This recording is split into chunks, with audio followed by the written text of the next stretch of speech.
Hey, John. Oh, Nick, here we are, man. The shed. We've moved the shed 1,000 miles east. So you are now on the Granger Estates. I'm on the Granger Manor has moved. Ah. We have heat in Oh this building. wow. We have electricity. We have empty bookshelves. Well, at least now the Hogwarts Professor United States Studio has power. That's the main thing. Yeah, seriously, we'll be recording all of our classes in the coming year in Yeah. this room. So I'm really excited. We're going to take the fourth generation rolling studies thing, the Lake in the Shed program, straight up. We're going to start off with the 5 free classes, God willing, in the next month or so. That'll be for everybody, and then we'll do the deep dive for those people that want to do this semester long, in-depth thing to all the lake springs, all of the shed tools, and a review of some golden threads in light of those lake and shed things. So the 2026 is going to be the exciting, exhausting. Yeah, it's really, I've been working on this for 25 years, Nick, and Yeah. I finally have the platform. I have a partner. I've got an audience, and now I have a studio. So, Well, I mean, talking about excited, I'm excited about our talk today. It's one of the real joys of the relaunched Hogwarts Professor channel is when we talk about books. The Hogwarts Professor Book Club. So we've done Aurora Lee, we've done I Capture the Castle. Such a good time talking to you, John. Now we're talking about Who Moved the Stone, and I'm really excited to talk to you about it, John. We've been talking about this for weeks, haven't we? Yeah, but the fun part of this, while we're moving, while I'm scrambling, I unpacked 10 boxes of kitchenware this morning. I moved this bookshelf from that side of the room to this side of the room, another bookshelf that was on the hall. I moved that inside the It's oh, by the way, I've got a podcast to 38 countries, in an hour or two. So we've been doing the book, and your example here, where we got a confession from Rowling herself about Aurora Lee. Yeah. And then I just put that on the shelf. I got other things I got to do. Why read that book? And so you shamed me by reading the book and putting together some questions about it, which obliged me to think about it. And then I Capture the Castle, which again, we knew was an important book, but I hadn't read it. I had it in a box at that point. We were already moving. And what a phenomenal find that was. I mean, the chapter where the main character, the writer adolescent woman goes into a church, which was really close by to where she lived, and had this enlightenment experience inside the church that wasn't at all, religious and community based, but was about just her being open to the spirit in that spot. Really, Nick. I mean, you're shaming me in this. So finally, I decided to turn the tables on you and say, okay, let's finally read this book. Or was it? Forgive me. Driving 1,000 miles in a truck and unpacking it, packing it. And the pod is being picked up today. Maybe you suggested we read this. I don't know which one of us finally decided we were going to read this. I think we were talking and we both discovered it was in both of our reading lists, but it's certainly in my case, it was too far ahead really to be useful. And I think that the discussion persuaded both of us to move it down a bit closer. But well, it may also be because it's a pretty thin. It is. It's about 200 pages, my edition, just a little bit less. But I mean, are you reading the Zondervan paperback? So it's you don't have a paperback. I don't have. You know me tue well. It's a Faber and Faber electronic edition. Well, Faber and Faber. Okay, Faber and Faber. Is the original publisher of the book. The man is English who writes this book. It's Albert Ross, right? Even though he writes as Frank Morrison. Yes. Are we going to refer to him as Albert Ross or Frank Morrison? I think we should talk when we're talking about his writing. I think he's got to be Frank Morrison. I mean, we're going to talk a little bit about this, but he was a bit of a man of mystery. So in his published works, there was no biographical bits. There was no newspaper articles about him. What we know about the man himself was by essentially fans of his work looking him up after he died, trying to work out who this man was. Yeah, and there's all sorts of, I mean, you and I have been talking about this the last couple of days, the back and forth about whether he's a journalist or a lawyer or what he is. And it turns out he's an advertising hack. This is just, but a guy with M17 connections or MI7, which one is it? MI7, yeah. MI7, yeah. So this is, and oh yeah, by the way, T.S. Eliot liked his stuff, and so did Chesterton, and I'm like, whoa, okay. Every advertising executive, or he was I can call him an executive. That sounds like something out of yeah.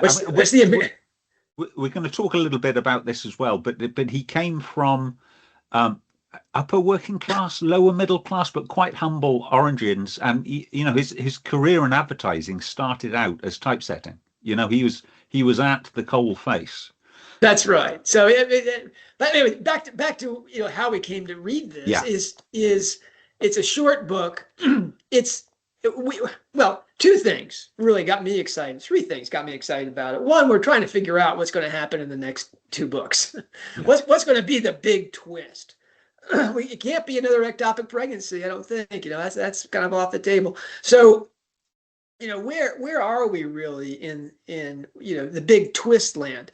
Then we got the tweet where Rowling says, "I've got this God-shaped vacuum in my heart," and that's really the core belief thing. I can't really get my grips on. Yeah. Don't even know what would involve for me to really have surety about that issue. And that's a central concern of hers. Okay, we knew that from reading all of her books, but still, there she is, right up front in this tweet, dropping that to a maybe a sympathetic audience. But certainly among those 13.8 million people reading it, there were some hostile elements as well, and she bared that. Okay, that's pretty extraordinary. And then we got the blood drop. Oh, by the way, I'm BWD. Now that Van Wilderbrand's revelation led to our conversations about blood in her work, and she goes after blood everywhere inside these stories, on the social level, the psychological level, and on the spiritual realm. As I said in usual over-the-top fashion, the Harry Potter books really aren't about love; they're about blood, and all of those dimensions do include a Eucharistic dimension, which is really just astonishing thing. That Harry and Voldemort have their link by Voldemort's taking on Harry's blood, or Lily Potter's blood, and its salvific qualities. So they become one person. Well, that's sacramental theology 101, Nick, for Christians. Yeah. It's like you receive the body of Christ to renew your membership with the risen body of Christ. It's your victory over death and your transcendence of self, but it's also you're joining this community of other believers. So that's kind of at the bare bones heart of the Voldemort Harry Potter conflict. Reflects some reflection of the author on blood in the church. So those three things, you've got what's going to happen in the books. It's going to be the really big twist. What's going to be the astonishing piece in this, besides Charlotte having been murdered? That we're gonna have to have something at least as big as that. Uncle Ted did it. Ted killed his sister. I mean that where that's going to be with Rowling's tweet, and then Rowling's dropping that blood quality thing, made me think, wait a minute, I'm the How Harry Cast His Spell guy. I'm the guy who says Rowling's got all this Christian content in her work. Why wouldn't the big twist be that Strike becomes Christian, or at least shows his sympathy for the faith? Where in the series, the Cormoran Strike series, as written by Robert Galbraith, do we have a book or anything that would suggest that Strike is, even open Yeah. to the possibility of Christian revelation. And that brings us to who moved the stone, which is the only time I think. I mean, Strike doesn't talk about reading the Bible. He doesn't talk about going to church in St. Mawes. No. We have to assume that Uncle Ted and Aunt Joan dragged Strike and Lucy to church, and maybe that will be something that's brought up in the next two books. But any kind of biblical literacy, I mean, Strike seems much more conversant in mythology and the perverse poems of Catullus than he is with any kind of biblical literature. So where would we see that? Well, the only place we get that is in Running Grave. And that's where we're at, is Strike in chapter 112, part 8 of Running Grave, has his mano a mano meeting with Jonathan Weiss, the head of the Universal Humanitarian Church. And in that conversation, besides telling him that if he attacks Robin or a potential witness against the UHC, Strike will burn his church to the fucking ground. Whoa! Oh yeah, that's a quote, folks. That's not John just throwing an F-bomb out there. That's a quote in italics. Strike just saying, hey buddy, I'm good at what I do, and if you so much as make a motion towards these people, so that first of all, it reminded me of a scene in Hallmark Man. Doesn't he say something like that to Boris Johnson in the restaurant? Isn't there a similar type? Hey buddy, same energy. Yeah. Whoa, as us devotees of St. Nicholas say, some real big Nick energy right there, man. That was whoa, baby. So anyway, so it brought me back to this book, because in that chapter,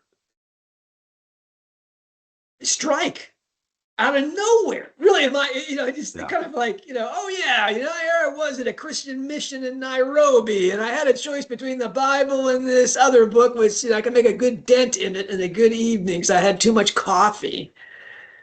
He mentions Frank Morrison's Who Moved the Stone. Now, I'm doing this all out of order, Nick. That's why we're talking about it. Yeah, is that it's a text inside the text. And that's definitely a golden thread. And the books that gets dropped inside the books. So we have the answer from Weiss, but we don't have a copy of the answer, right? Rowling didn't do a side publication, with Jonathan Weiss's brilliant insights into comparative religion. Though it's heavily hinted that it's like Werner Erhard, because he talks about the bad used car salesman, and that's clearly a pointer to Werner Erhard and the whole Est establishment, which Rowling seems to have a pretty dim view of. But anyway, this book that Strike drops in the middle of this conversation, never referred to again, right? We don't get any mention of the Christian mission in Nairobi. We don't understand what was he doing at a Christian mission in Nairobi? What is that about? Was he there? I mean, was he there, investigating the crimes of Islamicists against Christians in Nairobi? Yeah, that would be that's quite a story, Well, we know he was in Kenya investigating the rape of a woman by British soldiers. So it could have been linked to that. One of the universal truths in the British Army is to get a really good cup of tea, you go and see the chaplain.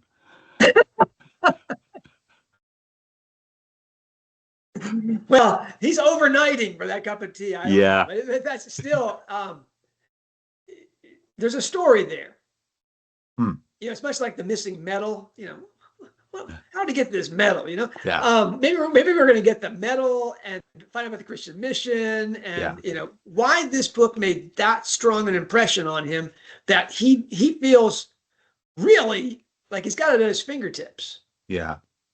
About what it's about, the revelations inside this book that he can hit waste on, because boy, does he begin to drop. When he brings the book up, he really goes after this. So so this is why we're talking about it. Yeah.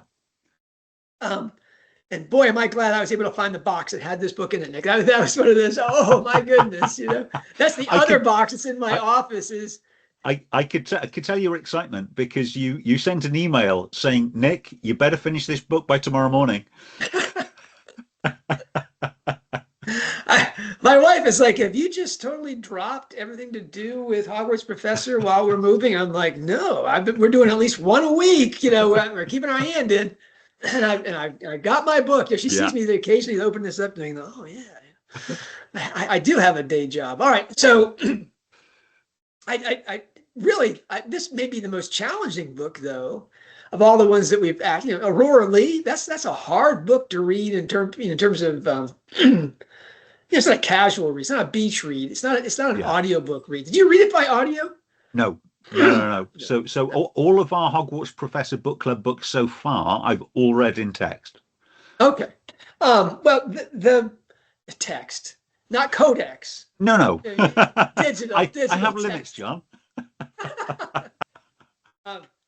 So all of these books, the Aurora Leigh, and I guess the Castle, those things you wanted to read and read closely. But this book, but they were imaginative experiences.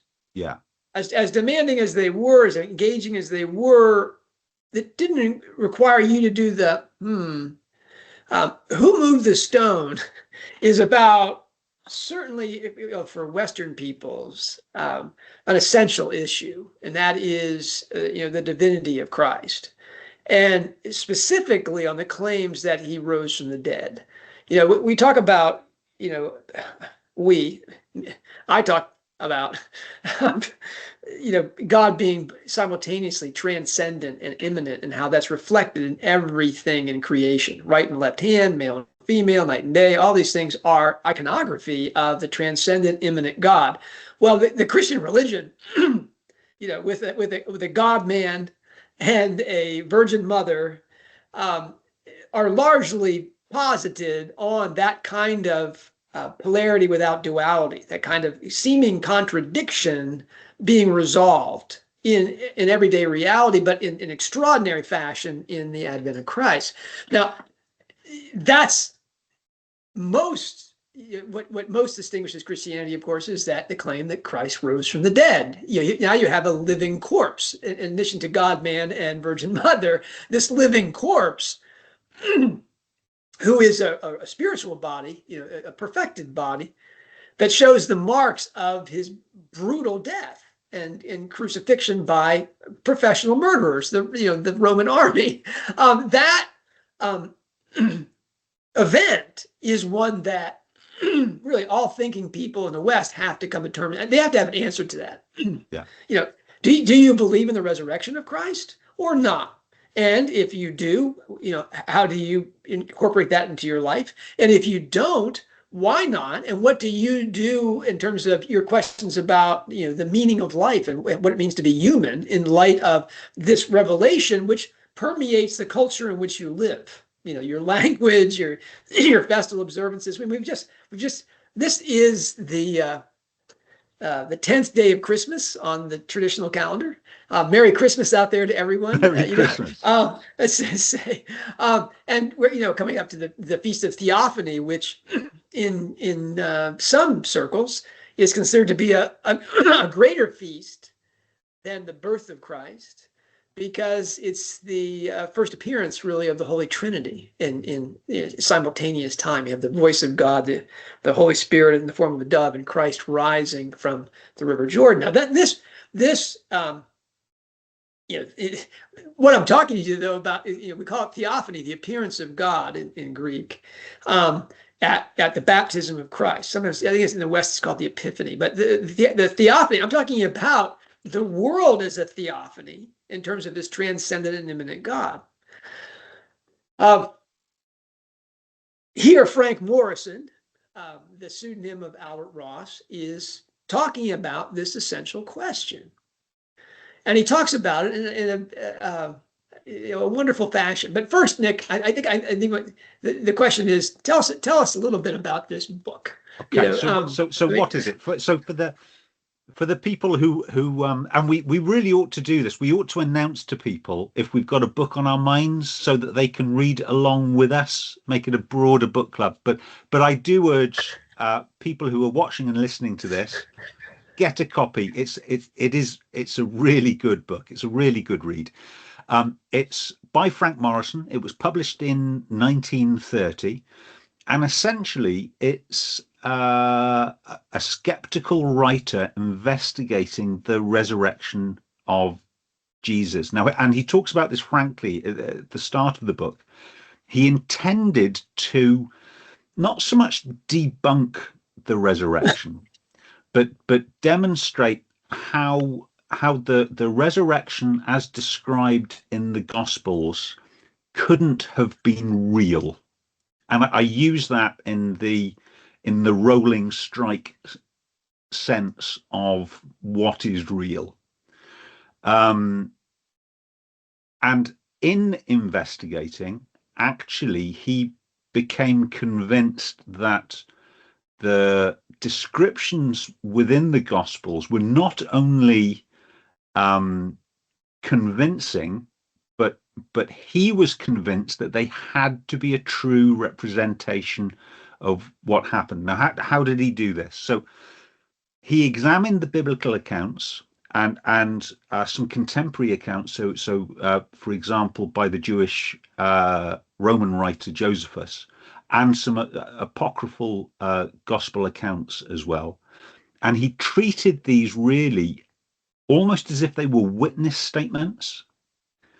And he goes step by step through because the they events. were. Yeah, he goes step by step through the events, comparing the different descriptions, and then broadly looking at the society and the rules and the customs of that time to see how it fit together. It's almost like it was a barrister summing up a case towards from the sort of 1/4 into the end of the book. It's his summation of a case supporting the descriptions of from the Garden of Gethsemane through to the trial of Jesus, the crucifixion, the transference of the body to the tomb, and finally the discovery the following day that the tomb was empty. And then he follows it up by the apostles returning to Jerusalem. And it is essentially, for the 20th century, it is one of the key books of a Christian apologetic. Now it's termed a Christian apologetic. I had to look up the meaning of the word apologetic. So for those people who are listening that, like me, understand apologetic to be an adjective for somebody that is basically giving sorrow, and apologizing for an event. It's not. So it's from the Greek apologia, and that is a defense in a legal sense. So it's like a defense in a trial. So this is essentially, this book turned out to be a defense of Christianity. I mean, so, Nick, you should know that the easy way to remember this is the Apology of Socrates. Yeah. I mean, it's the Apologia, and that that's literally Socrates' defense before the mob in Athens. Now that this is apologetics. It's a large and important stream it has been since the first centuries. Defending the faith against attacks and evangelizing by showing how logical and credible it is to be a Christian. The the book, to me, is, and maybe it's jumping ahead of what we're going to talk about today, but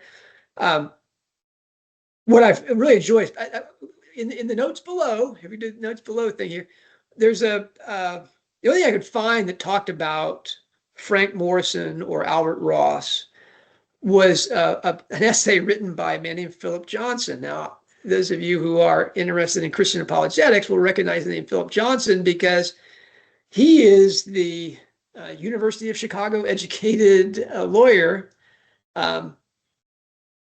who worked with the Supreme Court, taught University of California law schools. I mean, brilliant man who on a trip to the UK picked up a book of about evolution, and he eventually wrote a book called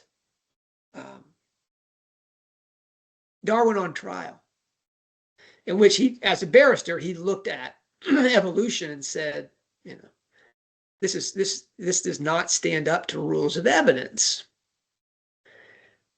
The book he read was Darwin Retried, a very small book published in the UK, and he certainly expanded it and deepened the argument involved in it. And Johnson became eventually converted to Christianity because of this, and became a leader in Christian apologetics, attacking one of the great assaults on belief in divinity is that we don't need a creator. Excuse me. Now that work, everyone really read it closely because Philip Johnson was so respected as a lawyer. This is a first-rate legal mind taking all of that disposition to attack it. And Frank Morison was assumed to have been a lawyer. And some people say that he was an investigative journalist. He was a lawyer. All these things. None of that's true. He was a man that was. He describes this in the introduction that he was never sympathetic to people that would, defame Christ. He was always an admirer of Christ. And in fact, he went to his Congregationalist church and would say the creed except for, and he rose from the dead on the third day in accordance with the scriptures. That to him, he would say the creed and stop there, like, nah, that's a little too far, and then I assume in rising to his father, that was too much for Albert Ross to accept. So because of his age in which he lived, I mean, this was clearly at the end of the 19th century that he was doing this work. He decided that he was going to, while being respectful and admiring of Christianity and of the person of Jesus of Nazareth, he was going to just, take the tools of logical positivism and just show how this was not going to work. You just couldn't do it. And so he gathered all the materials, again, as an amateur. The man comes from a family, his father, an immigrant from Germany. He was bankrupt, 3, 4, 5 times, Nick? I mean, it's an astonishing record of failure. This guy's father grows up in the instability. And I think why he always disguised his identity, because he didn't want the association with his father's bankruptcies. That's what the Philip Johnson, who wrote this biographical piece, suggests. What I like about what Albert Ross come Frank Morison does is that somebody as an amateur gets this stuff together, and he wants to write the book saying Christianity is really important and all these things, but this one claim they make is just not credible. Now, did he really believe that? In chapter 9 of this book, he kind of tips his hand, and he says that after he has looked at all this evidence, then it strikes him that, once he knows all the characters involved, now he has another miracle he has to deal with. And that is the advance of Christianity across the Mediterranean in the first centuries Anno Domini, that doesn't make any sense without there having been a miraculous event. Yeah. Well, that none of these people could have done that. But I think though that we have to take seriously that he came to the thing as an amateur, as a Christian in all but, except for that one note, that he was a devout Christian. He went to church every Sunday. Yeah, he wasn't coming in like a really hawk-eyed barrister. But again, for me, Nick, forgive me this because every day I begin in front of the mirror, doing my Gilderoy Lockhart thing. I thought of myself. I was a guy that was working at a grocery store and then at a yurt company with 7 kids reading the Harry Potter novels. And I saw this, this thing. And I couldn't understand all these objections because they didn't make sense in terms of the book I was reading. Yeah. And so out of nowhere, this, the yurt sower writes a book about, the hidden key to Harry Potter. And I become the dean of Harry Potter scholars. Eventually I get my credentials, I get my MFA, I get my PhD and all these things. But originally, 25 years ago, that was just me reading the book, noting these things, because the author and I have some intersections in our background and reading and such that I could see things that other people couldn't see. But that, nobody writing a book that impresses people like T.S. Eliot and G.K. Chesterton and Dorothy Sayers, who are profound Christians and profound thinkers, and yet they found this book by an advertising executive and a man who didn't seem to be profoundly Christian at the start. Now, maybe the skeptical investigator is too harsh, but I think we have to say that, sincerely, he started the project gathering all these materials and reading it closely, laying out sequences and mysterious events that he has to explain.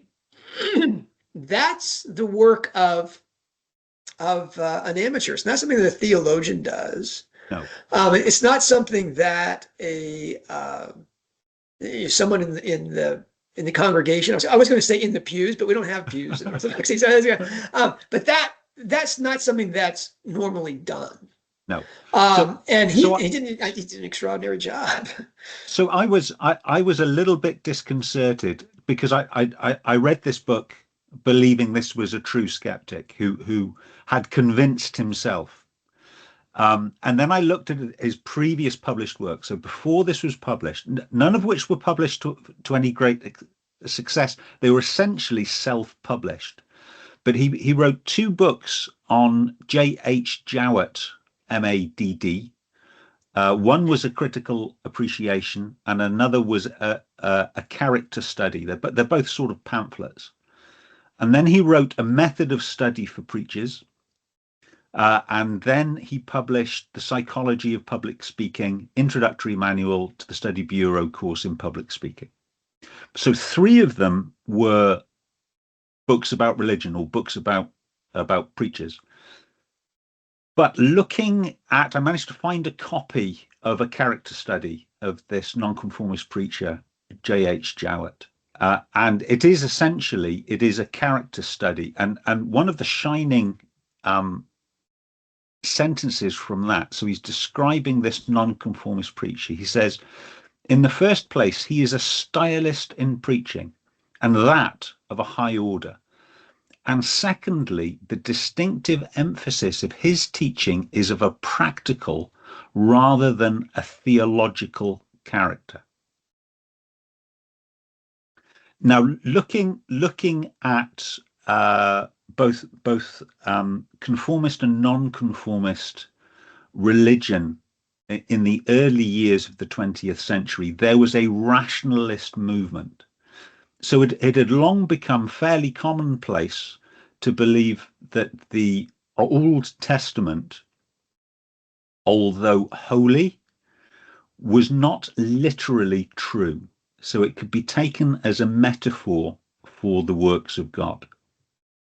What was new in the early years of this century was looking at the New Testament and similarly saying, yes, Jesus was holy, God is holy, but we shouldn't consider it to be literally true that there was a virgin birth, to be literally true that Jesus' body rose from death on the third day before he bodily ascended into heaven. Shouldn't take that as being literally true. The metaphor is true. So this was not. You're killing me, Nick. You're killing me here. I know this was not unusual. So looking into it, I can believe that he did enter into this work as a genuine skeptic. So he was trying to demonstrate one thing, and he managed to convince himself that the opposite was truth, was true, and I'm going to use the term belief loosely here. So my belief that Albert Ross was being genuine makes it a much more powerful work for me, because it surely it helps you if you're going to believe it's true is to trust in the author who is explaining how he came to that realization. Yeah, I mean there's too much probably emphasis on, you read the Philip Johnson piece, not the Darwin Johnson, the man who wrote the appreciation of Albert Ross, cum Frank Morrison. He makes the point that he was misunderstood as a journalist, misunderstood as a lawyer. You and I both had saying this. It's not. He's also misunderstood to be a skeptic in the pure sense of that word, but that he certainly was sincere, I think, in, as you said, coming at the thing from a rationalist Christian perspective. Yeah. I mean, there's a famous line from C.S. Lewis that you only have three options about Christ's claim to be the Son of God. He's either insane, or he's, I mean, there's a wonderfully alliterative thing. I forget what the alliteration is. But he's either, insane, or he's a liar, or it's true. Yeah. That you can't make that claim,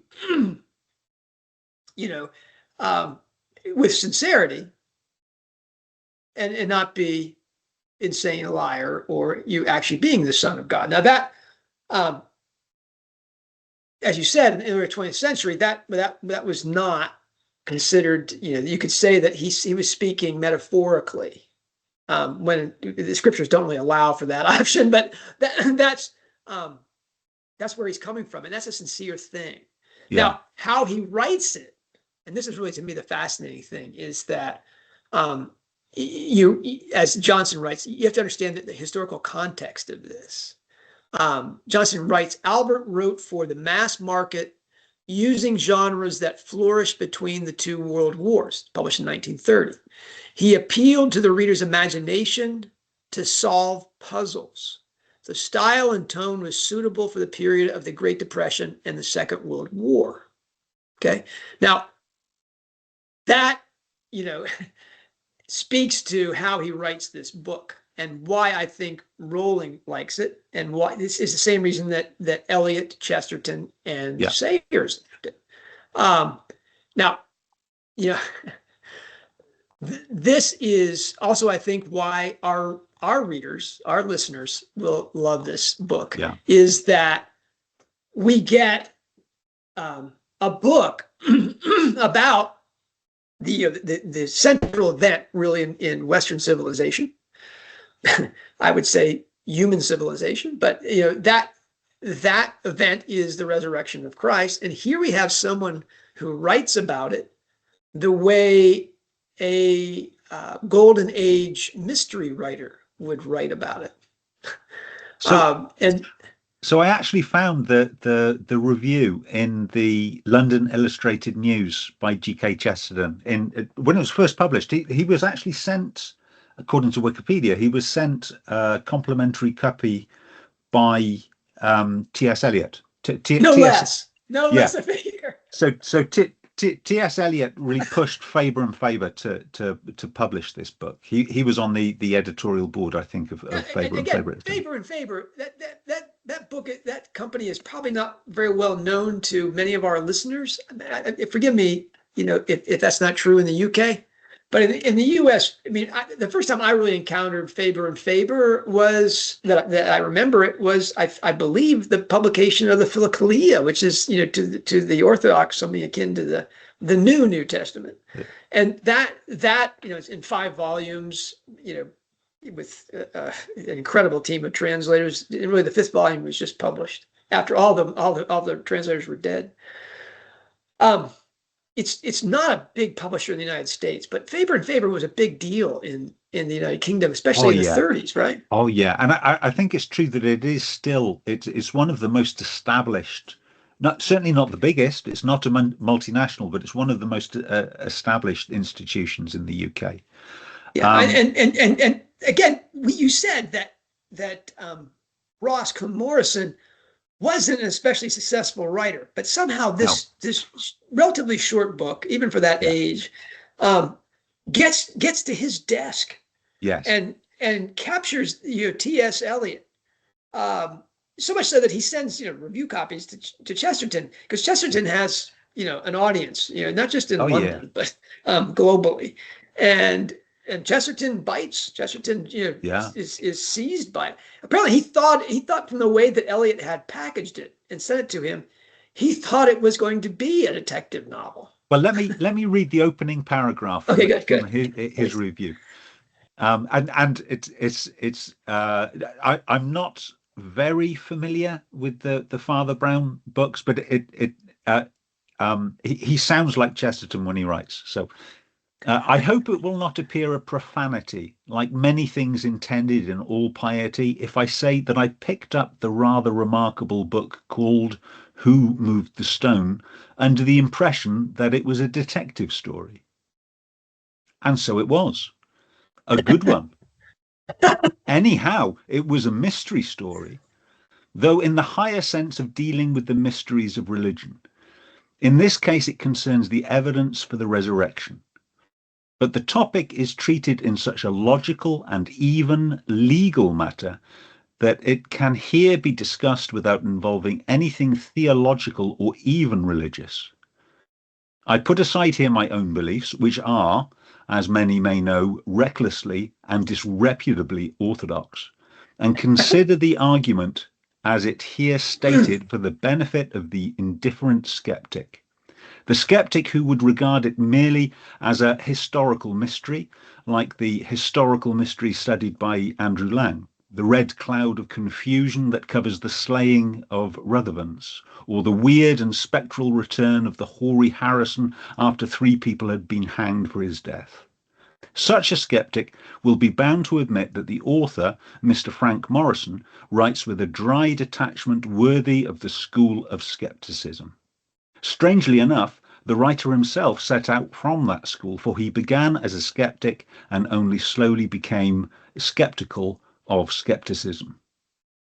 Really, very well done. So, if it's possible, I've got a PDF, and it is, I think, long past copyright now. I think if we can attach it to the post, that would be good. Oh yeah, anything with Chesterton is well worth reading and Yes. sharing. Yeah. And it's a very good representation of what Ross Morrison does. Some people dismiss him, at junior varsity, whatever. But again, to impress a mind like Chesterton and Eliot. Yeah. Now, Nick, I was kind of embarrassed, when I was reading it, saying, "This is Dorothy Sayers." This is Dorothy Sayers. Yeah. And I thought this is the controversial part of Dorothy Sayers's The Man Born to be King. Now, I don't know if that's very well known in the United States. I know in Inkling studies, Dorothy Sayers is considered an honorary member of the Inklings, one of the 6 that studied at the Wade Center at Wheaton College, because of her association with Lewis and that crowd. She wrote in 1940, really during the war, right? This is during the Blitz, really. Yeah. She writes a series for the BBC, a dramatization of the life of Christ. It's in 12 parts, The Man Born to be King. And really, the last 4 parts are about the passion, the death and resurrection of Christ. That dramatization was controversial, to say the least, especially in the depiction of the trial of Christ, because it includes elements that are extra scriptural. And those elements, they're all in here. And so I'm, one, as a Sayers fan, not a fanatic, but someone that really enjoys and appreciates her work, especially the work on Dante. That I'm reading the book saying, wow, here it is. She must have gotten this from this. And I was all excited about that. I can't wait to share this exciting new theory with Nick. We've got a connection between this hallmark of, The Man Born to be King and this tome, that rolling sight. Isn't this great? Well, that would have been a wonderful find for me. But to my embarrassment, Sayers acknowledged it openly, in probably the edition that, it's definitely in my library, in the boxes on my porch, but I couldn't find it. But sure enough, Sayers said quite openly that, I think I wrote it up here. I copied it out here. Well, first of all, what's hilarious is that Ross Albert worked at a advertising agency called S.H. Benson. Okay. From his service in MI7 in the First World War, isn't that funny? He works at S.H. Benson until retirement, in the 40s. Now that is exactly where Dorothy L. Sayers worked from 1922 to 1931. It just beggars belief, right? Apparently in Murder Must Advertise, there's characters from S.H. Benson at Pym Publicity, where Lord Peter goes to investigate the death of a copywriter. But again, this is from Philip Johnson's things. Who Moves the Stone was released while Sayers worked at the agency. She based the trial scenes in her play, The Man Born to be King, on Who Moves the Stone. Sayers praised that book as an inspired little work which clears up as though by magic everything which may appear puzzling in that curiously legal piece of illegality, i.e. the trials of Jesus. So, yeah, a wow event for me.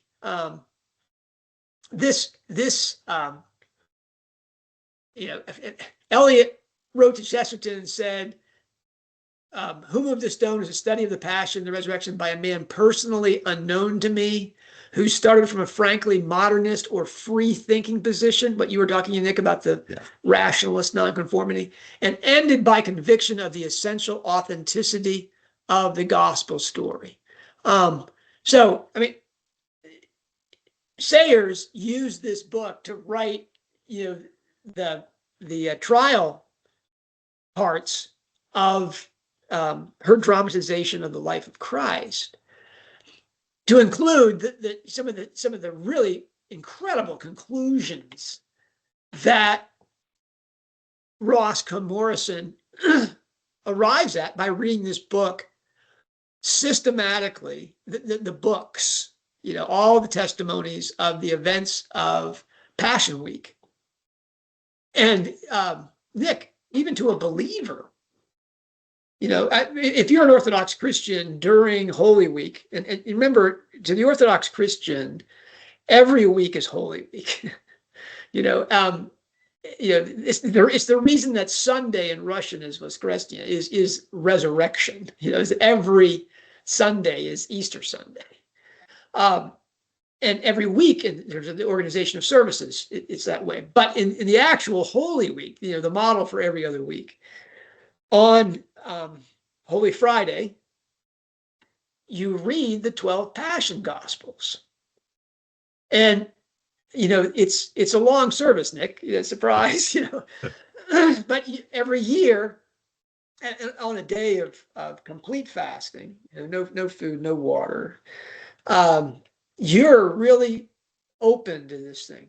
But Nick, all the times I've read that thing, I've never said, well, hey, wait a minute, there's a logical hold there. What happened to this person? Where did that person go? Why aren't these people there? That's what Ross Comorison does. And he also does some historical background research that's, again, totally unknown to me. That makes the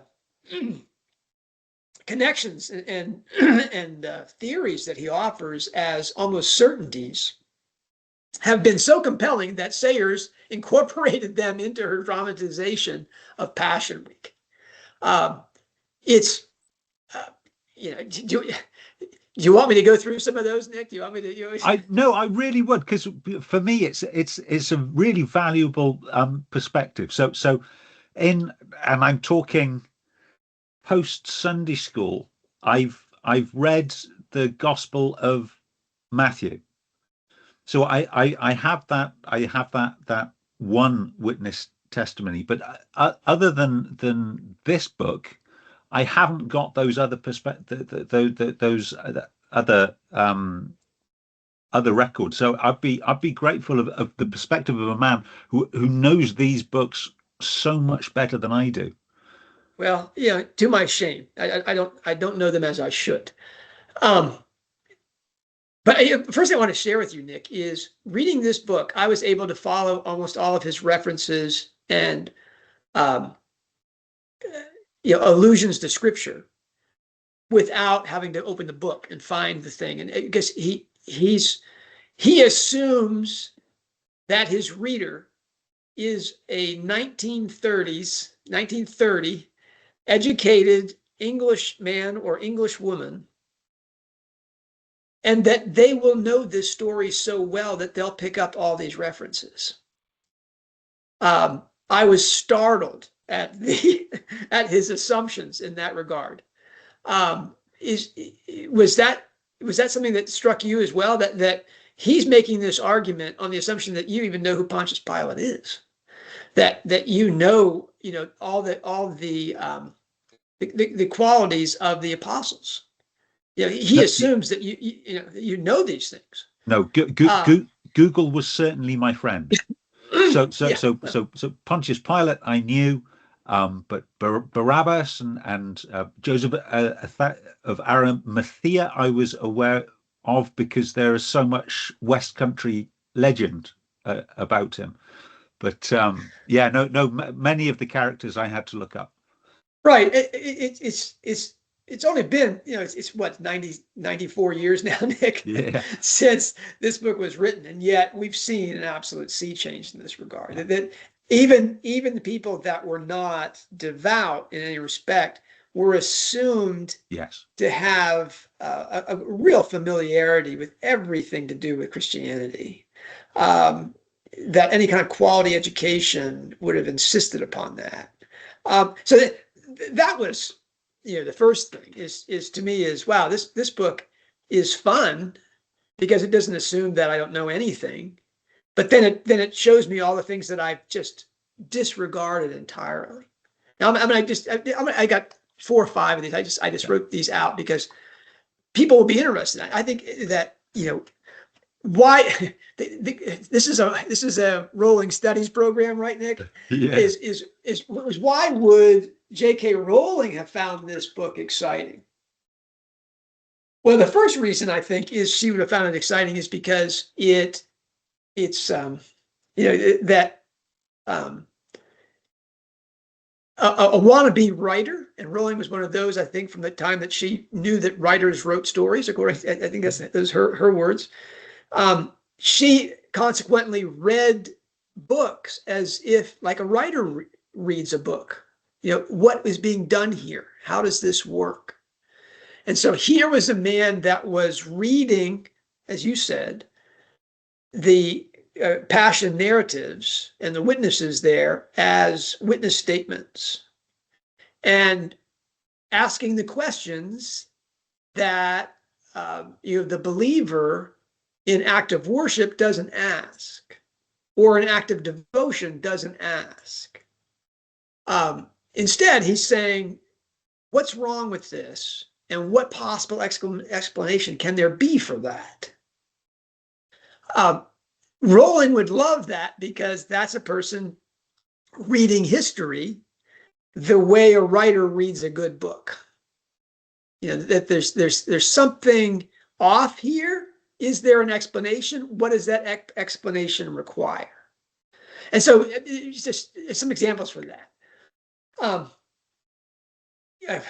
Christ's betrayal. He's betrayed Judas after the Last Supper, takes off to the Sanhedrin and Caiaphas, and says that Christ is going to be in the Garden of Gethsemane that night, and that he is making noises. He is saying in that remarkable sermon at the Last Supper, easily the most important speech of Christ in Scripture, I think, that he expects to be betrayed and arrested and murdered.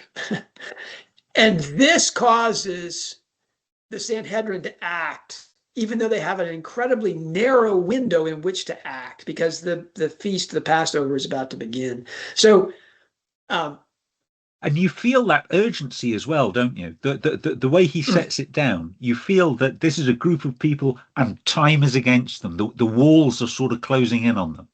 And the logic was that the Sanhedrin was afraid to arrest Christ, because they knew if he resisted arrest, that the crowd, and there's an incredible, Jerusalem at least doubles in size of population during the Passover celebration. So where the temple is. So if Christ resists that and giving his following, that means there's going to be rioting everywhere. They've just seen the crowd that assembled when he comes in on a donkey into the city, right? The raising of Lazarus is within the week. So suddenly Judas says, hey, he's not going to resist arrest. Well, now they have a window. They have to do basically an extrajudicial trial. They have to, condemn him. There's certain things they have to do, because the law has to be fulfilled. This is a religion of the law in some respects. And they have to get it by the Roman authorities. And that is on pages 38 and 39, if you've got your copy here, that it's clear that Caiaphas in the Sanhedrin communicated with Pilate what had to be done here, and that Pilate basically said, yeah, I'll sign off on that. And so then they proceed. Because there's only 5 or 6 hours, right? That they have, or 3 hours, really. They can't have him alive and in custody over Passover. That's right. And so the window is narrow, but the big news is that Judas says, and this is extra scriptural, right?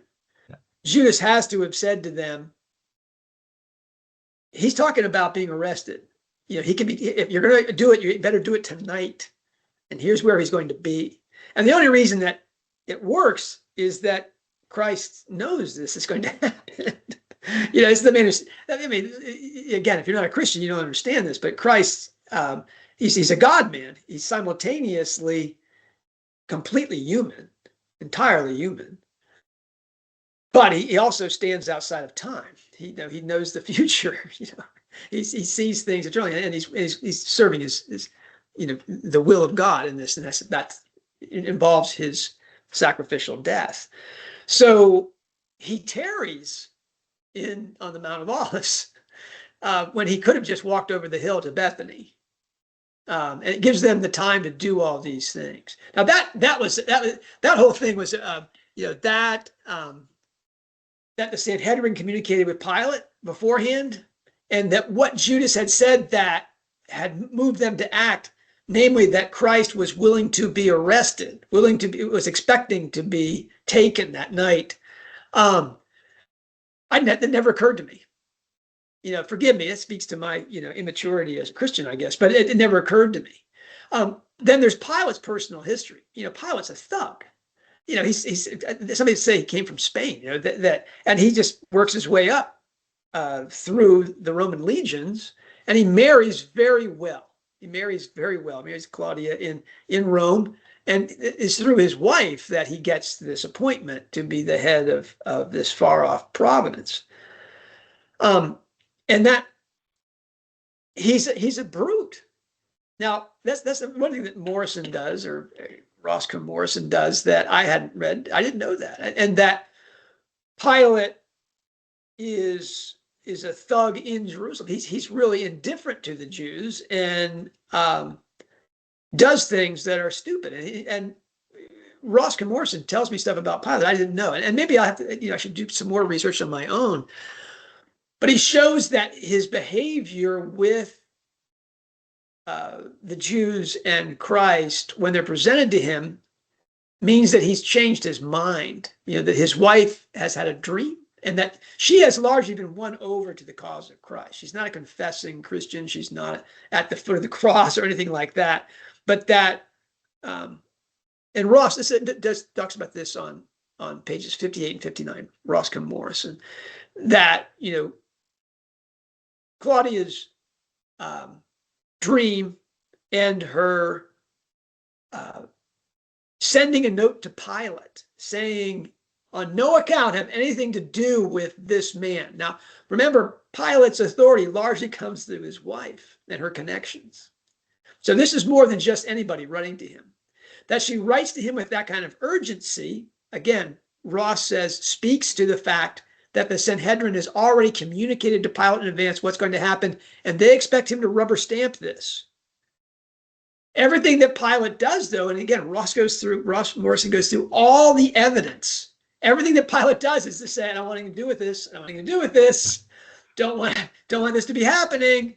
To literally, not metaphorically, but literally washing his hands of the affair and saying it's all on you. That speaks to, again, the communication before the trial that he shared with his wife. And really, Pilate is a man who lives by himself in Palestine, Jerusalem. That this is, as the Roman occupier, he doesn't have any friends in that city, except for his wife.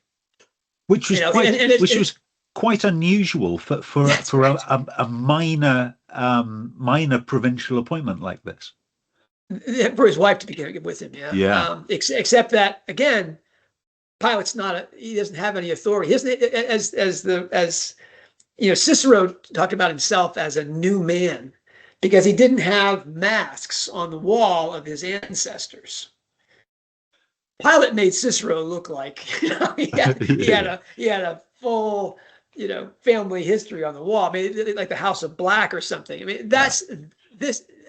Pilate needs his wife, and his wife has this dream consequent to her having learned from him that the Sanhedrin is basically going to have him murder this man. And so that's the stuff that's in The Man Born to Be King that so upset people because it's extra biblical. But as Sayers says, it's one of those things when you see it spelled out, you pretty much wind up nodding your head like, yeah, that all of that conforms with these witness statements that we have. My personal favorite thing was the appearance and absence of different people. There's a disappearance of Salome, the mother of my patron saint, John the Divine, after the crucifixion. So on pages 70 and 71 of the book, if you want to look that up. It's kind of weird. She's there at a distance with the two Marys watching the thing. And these are mothers of what, 3 of the 9 apostles, 3 of the 11 remaining apostles. And they're watching at a distance, and all of a sudden she's not there for the next appearance of those women. And I never noticed that. I never noticed we went from 3 to 2. And well, what happened to the third woman? And that, again, is where Roscoe Morrison says, well, she's the mother of St. John, really of two of the apostles. And John has just exited stage left from the crucifixion with an absolutely broken Virgin Mother. Who's going to help that woman? Of course, it's going to be the mother of the man who's taking care of her. And she also, reveres the mother as well. So that's why she left. And I thought, gosh, that's as a believer, that's one of those moments you just do that. Gosh, I really do need to read more commentary on these passages, because that was all just really a revelation to me. And then she comes back. Well, of course, because she's got her situated. Then there's the absence of somebody. Not someone who was present and then disappeared and then came back, but people that just weren't there. And that's Lazarus for me. Lazarus has been raised from the dead the previous Saturday. And here we are, Thursday, Friday, Saturday. Lazarus is nowhere in the picture. Never mentioned. And Mary and Martha, his sisters, where are they? Right? I mean, these people have seen a man rise from the dead. They roll a stone away from his tomb, and out he comes, wrapped up. And none of those people are there. Well, Roscoe Morrison asked that question: where are those people? And in that you get, which what I didn't know, is how close Bethany was to Jerusalem. That's where they always stayed when they were outside the walls of Jerusalem, because the city is closed at night. This is on pages 84 and 86 of the book. Yeah. Interesting. I think and the answer to that is that the apostles fled to Bethany almost certainly from the garden after the arrest of Christ, and John and Peter disappear, and they assume, according to Ross and Morrison, the logical thing, which is that John and Peter were arrested as well, and that now the persecution, it's not safe to be an apostle of Christ. And so, they stay out of the city for the most part. And they probably tell Mary, Martha, and Lazarus, watch out. You got to watch, you do it. Now, you may say to yourself, well, that's horrible. They wouldn't do that. Well, it's not only human, but I mean, all the women that are involved are related to the apostles involved. And they're stuck inside the city. So Ross actually describes in the book the distance between Bethany and the Jerusalem city gate is the distance between Hyde Park Corner and Marble Arch, which to Americans would be extremely useful, I'm sure. But we're talking, that's probably somewhere between 4 and 6 city blocks. Wow. Okay. Again, thank you for that. Because I was doing I'm not looking that up. I'm turning the page. I've got too many things to do here. I'm not going to be doing that. So yeah, that's that. It's just over the hill, basically. He says, it's you're outside the walls. I mean, it's an important 4 or 6 city blocks, but it's not a long distance, and yet it's enough for them to say, wow, they're inside the walls, and John and Peter have disappeared.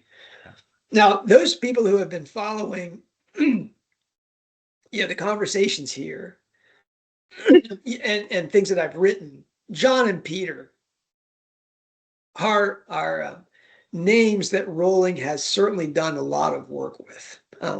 Anybody named Peter is a bad guy in her books, Peter or Simon. And anybody named John should be given the benefit of the doubt. Like Jack Jones, the boy in Christmas Pig, he's John, double John. And that's and it has a lot to do with Rowling's father's name, which I believe, Nick, you're the expert on the records here. Some people think it's Peter James, but I think it's actually Peter John, isn't it? John Rowling. It is Peter John, yeah. And so we get the face of Rowling's father, with whom she has a difficult relationship, to put the least spin on it, is Peter. He's the authority in that. And the crushed inner person, heart there, for which she is named, is John. Because Joanne, even though it can be a combination of John, his middle name, and Anne, his mother's name, because the next child's named Diane, Anne gets in those things. But it's more easy just to think that in Greek it's Joannes. John is Joannes, and here she's named Joanne. She's basically the inner Peter Rowling that was crushed by the Peter. And that's reflects in how Rowling names her characters and how she casts them. Is the contrast between Peter, who becomes the head of the church and all the rules that Rowling has problems with, and John, who is the preacher of the gospel of the Logos in his really unique gospel. Something that I thought was interesting was Ross Morrison talks about the synoptic gospels versus John. He says, I'm not going to get into the whole discussion here between these things. And I thought, well, that's a really important thing, but it's fascinating that he doesn't even feel the need to explain that. Everyone's familiar with the controversy about the synoptic gospels versus the gospel according to St. John. An Orthodox theologian, really of the highest order, some despise him, obviously, because that would be a condition of being a theologian of the highest order, is a man named the Reverend Dr. John Romanides. And he argues, I think persuasively, that the synoptic gospels are for seekers and inquirers needing to know about the life and the history of Christ. And there's synoptic means they look the same, in that from one eye. Yeah, that you're seeing it from different perspectives, but you're getting the same parables, you're getting the same events in large part, and you get that. The gospel according to St. John, at least according to Romanides, and he speaks on patristic authority, I think, is not only much later in composition and organization. John is like the surviving apostle and evangelist. It's for those people who have already been received into the church. It's what a Christian believes at its depth. Hence, the prologue to the Gospel of St. John is the scriptural passage which is read at Pascha, or the Easter service in the Orthodox Church. In the beginning was the Word, in archaea, the Logos. That's the depth of Christianity, but you don't get that until you're inside the door. That's the difference thing. And Ross Morrison, I'm not going to get into the fight between the synoptics and St. John, because a lot of people say that the synoptics are the dependable one, and John is this crazy esoteric thing that was written by heterodox people. As I now live on John's Avenue. This is great. And really taking the name John at my baptism into the Orthodox faith, it's largely been about that Logos idea. And I think Rowling in her name has done the same thing. This book is what it is because we get that depth where here's a guy he's not concerned with the controversies. He just wants to get the story straight. And in that, the story becomes so much more credible because the gospel narratives don't offer themselves as a coherent history with all the holes filled in. And yet here, Ross Morrison shows that they make perfect sense. You just simply have to connect the dots. Yeah. Really, what an amazing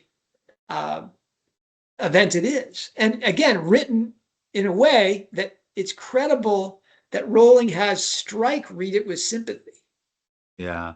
Because, Roland Galbraith has to find, I think, an entry for this God-shaped vacuum in Strike.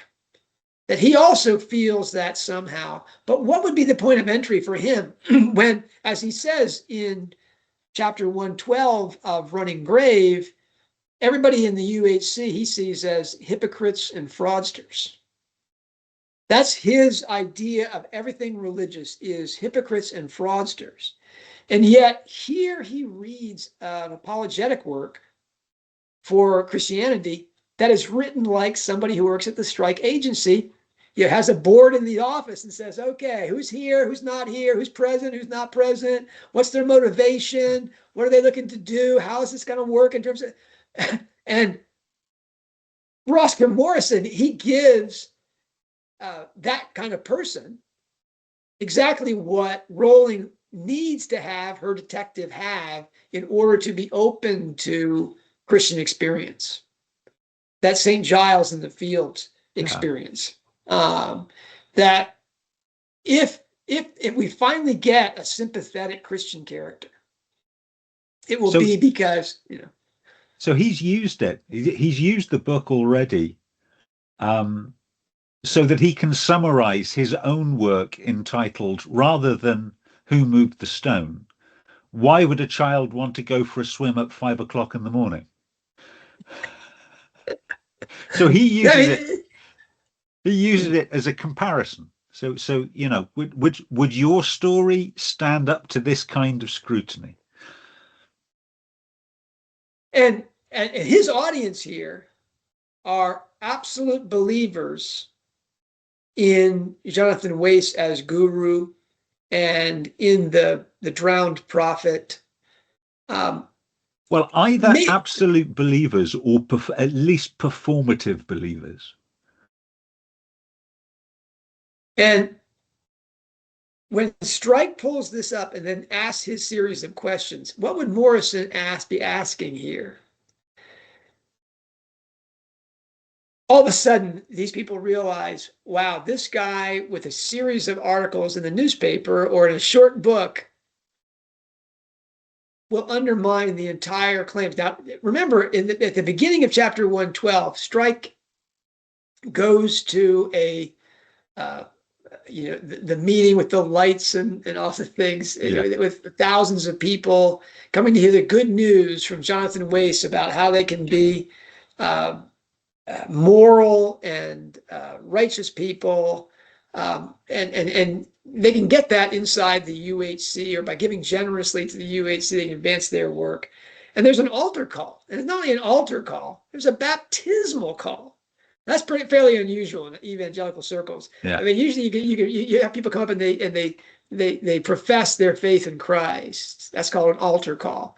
But at these meetings, they actually are immersed. You know, they're actually being baptized at the front. Now that's an odd way to end a religious meeting, clearly, but that's the context of Strike's confronting him. Is this guy's just made a baptismal call? He's bringing people into the body of the UHC as believers. Now, clearly, it's not a Christian church. You know, he believes that Christ is just one among many, prophets and this and that. What he's baptizing them into, I have no idea. We're about to celebrate in the Orthodox Church the baptism of the Lord in the River Jordan, and the relevant Pauline epistle is to Romans, where he talks about those who have been baptized into Christ have put on Christ. Something that is sung repeatedly throughout Passion Week or Holy Week. That what Jonathan Weiss is baptizing people into is, I don't know what, it's giving them a ablutionary experience, some sort of theoretical. Are all their sins falling away from them? Are they embracing their transcendent, small lambda logos self that connects them with the fabric of reality? No, they're not. I mean, they bought a line and they want to feel good about themselves and they're taking a bath, I guess. But it's a bizarre event. And Strike, using Who Moved the Stone, is saying you don't stand up to any kind of critical inquiry. Here I am. I remember he's just rescued Robin. In that chapter, he asked Weiss's son, who chased him onto the road, who he hit with a log. What did he hit?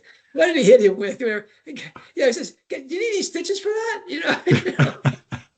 I mean, Strike is really at his best. What wire cutters? He had wire cutters.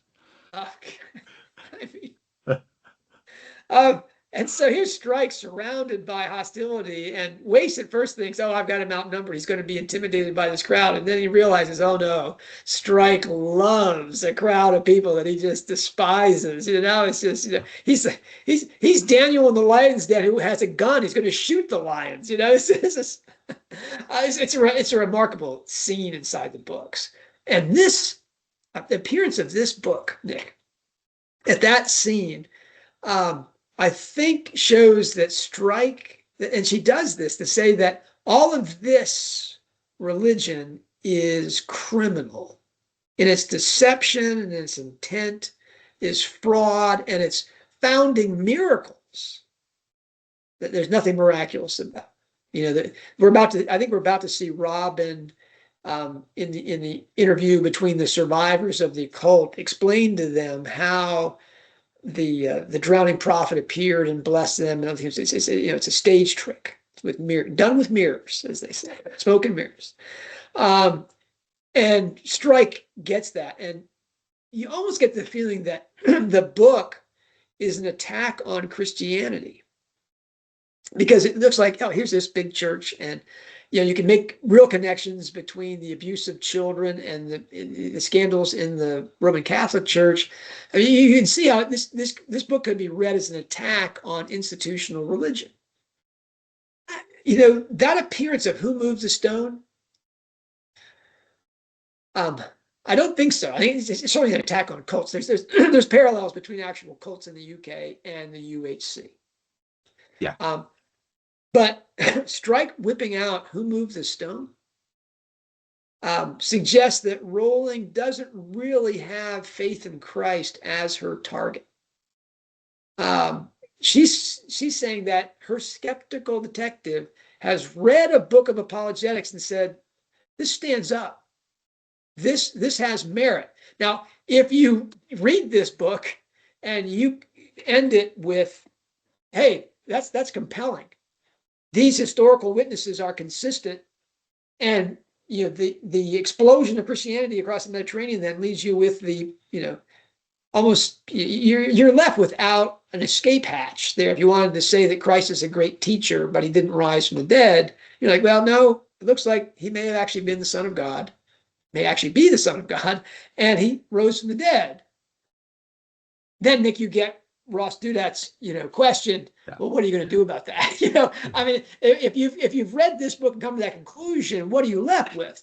The Philip Johnson writing about Mosk and Morrison says that led him to say the creed in its entirety and to really embrace this and to write those other books before he wrote this book. But that this book was the seed from which all those other books about preachers and all these things, those came out of the conviction that he got from the research he did to write this book. I think he called this the book that would not be written. Yeah. And he finally writes it.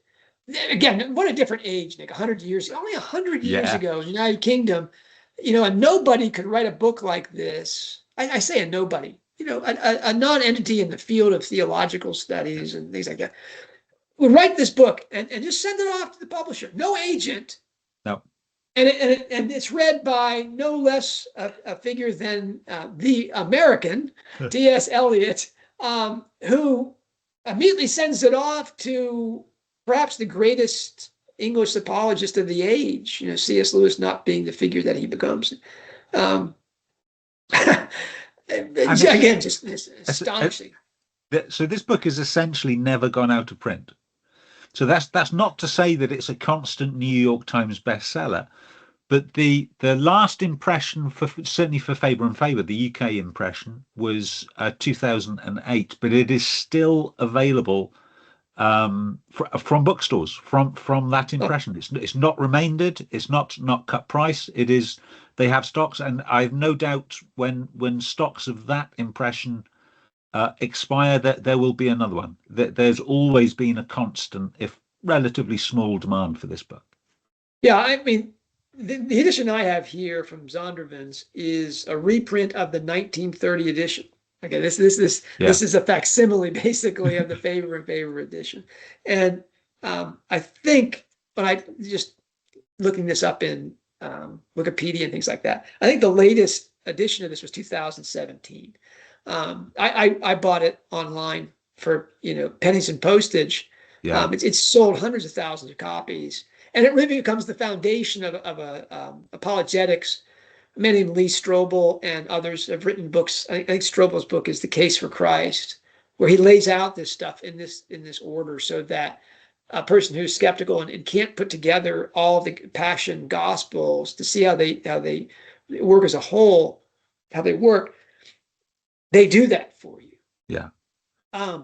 This is what Rowling said. I'm not sure what I would have to have in order to believe, make my mind up about this. I'm like, you had a book inside your book that shows that you're aware of that kind of book. Why are you saying that?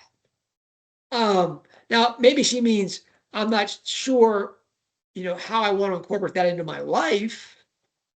Well, that's not a book you're going to have to find. That's a book you're going to have to find by examining your conscience and examining your options. Those of us who grew up inside a church, I grew up in the church that was, I was in, as children, Joe Rowling and I could have gone to the same altar and received communion in two elements from, an Anglican priest. When the Anglican Church decided to leave the Orthodox communion, I just stayed where I was and wound up in the Orthodox Church. Now that Rowling never made any of those moves. She stayed in the Anglican Church, into which I assume she was baptized and confirmed, and eventually married by joining the Anglican church community in Scotland. So I assume she's still a conformist, Nick. Perhaps one of the only spots that we can say that Rowling is a conformist. Yeah. That's it's the question that I think most Strike fans are interested in. I should say all Strike fans are interested in how these books are going to end, and where is Rowling going to go with it, and what's the big twist going to be? The blood event, the tweet, who moves the stone, St. Giles in the Fields. I think we're going to get some more obviously Christian content, Nick, in these last two books. Is that just me? Is that a wish fulfillment fantasy, or is that credible? I don't think so. So I think there's obvious Christian content in Harry Potter, which you'd have to be a fool not to see if you've read John Granger. Thanks, Nick. I thought, man, that's pretty harsh, man. I got scars back here to show you that it wasn't that obvious. I mean, with the Christian content of Harry Potter, subsequent to John Granger's discovery and publicization of that is accepted. It's moved, and John talks about this. It's moved into that frame of knowledge that is so obvious we always knew it. Casual Vacancy and the Strike series, not so much. And I guess it's difficult for lay people to really see that until the work is complete. It's difficult even now, and I am a huge fan of Casual Vacancy, to recognize the core message that the author intended. Yeah, this is great. This is great because Casual Vacancy, when Rowling goes on the tour to promote Casual Vacancy, it has received the most scathing, dismissive, disappointed reviews of any book I can remember. Casual Vacancy, a Potter pundit of the highest order, and a dear friend of mine, James Thomas, I think that he said, he wrote, this is a private correspondence thing. I haven't looked this up. Forgive me, James, Yeah. this is not right. But he said, Casual Vacancy will be remembered as the Dombey and Sons of Rowling's work. Meaning that people may recognize the title as a Dickens book, but the odds are very, very good that they've never read Dombey and Sons. It's very long, and it's not, but it's kind of the turkey of all the jewels in Dickens's crown. You got Dombey and Sons. Now, Dombey and Sons sold very well for tickets, and it was very popular at the time. But today, it's forgotten. James Thomas was saying, I think we got a Dombey and Sons here in Casual Vacancy. This is going to be the one that people just do that. Oops, just take that off to the side. Rowling, outside of a few places, if you go to the HogwartsProfessor.com weblog, you'll find that some of us wrote at some length about the Christian content inside that book, especially the parable embedded in the finale. The gospel parable that's embedded in that thing, the Good Samaritan, and I won't go into all that here, but there's plenty of Christian content. But Rowling on her interview tour is facing this onslaught of, people are very friendly to her in the interviews. Those are the interviews that she agreed to, such. But when she asserted on gosh, forgive me, my memory is as bare as my shelves here, Nick. She was on a radio television program in New York, and she made an assertion. You found, the quote that she says about the books in a different interview. She said it multiple times on that tour. Yeah. So this was so the quote I found was from Erica Wagner, and she's talking about the Sikh family that is embedded in this book, and how she studied Sikhism. She had a Sikh friend when she was in her 20s who spoke about the Sikh religion, and she was very impressed by that. One of the things she discovered, that the founder of the Sikh religion, Guru Nanak, is the guru who disappeared into a river, was gone for 3 days, and when he emerged said, "There is no Hindu, there is no Muslim, we are all equal." And she says, and the poetry of that, in a book that's all about, it's all about how the light of God shines from every soul. Now there's a cover quote for you, but not one that's immediately recognizable to people that have just read The Casual Vacancy. Okay, again, you cut that off because it gets even better.